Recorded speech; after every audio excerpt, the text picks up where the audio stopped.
I would like mentally prepare myself because I'd be in the middle of a season or something, and I just, had to be ready for what could happen. I've been dealing with it for a while, and I've learned to cope with it, and I think a big part of it may sound weird, but it is just kind of telling myself, like, this could be a possibility, so be ready for it.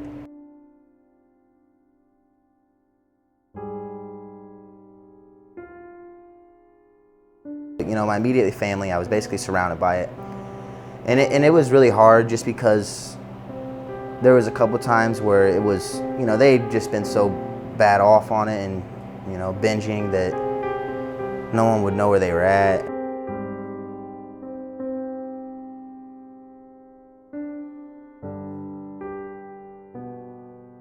There's been times where I was like, I got to do this for my family. And Coach Hinkle would explain that to me, because there were times when I didn't want to stay here in school. I just wanted to go home and be with them. The example that I'd be setting for the younger ones, that they still have this opportunity to come to college and to do something with themselves, that I'd basically be telling them that it was okay just to quit.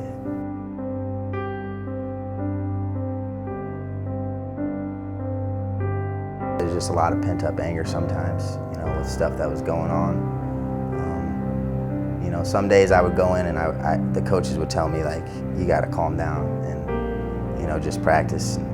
But yeah, it definitely was a good release, to be able to go in there and just go hard and get it all out.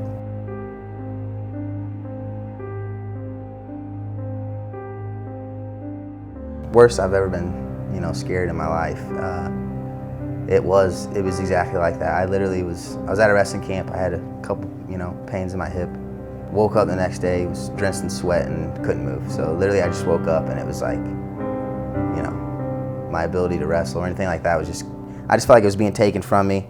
You're trying to figure out what's wrong, Cash, and that just spiraled out of control till he was in the hospital with a severe case of staph, and going down and seeing him in there, just it's good. You see somebody that makes you smile, even though it's not the best situation, but you knew at that time he's going to live, and I think when you get a severe case of staph, you're not always sure about that, but to hear the doctors say, we hope he can recover and walk. Wrestling's probably, that may not happen. When the doctor first said that stuff to me, it was, my stomach dropped, my heart dropped, but it just, in the back of my head, I knew, like, I'm gonna be fine.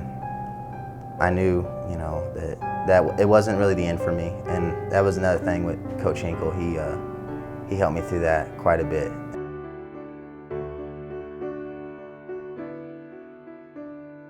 Even when stuff was like wild and out of whack, my mom was still, the rock for me if I needed her. He's been very fortunate with certain people around him, high school coaches that were here at Purdue, and mom, sisters, brother.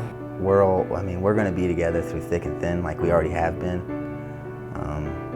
It's literally just an extended family. Like, it's really weird how, trying to describe it, but it's like I could probably not talk to these guys for 10 years, and I'd see them in 10 years, and we'd pick right back where we left off. Like, it's literally like another family.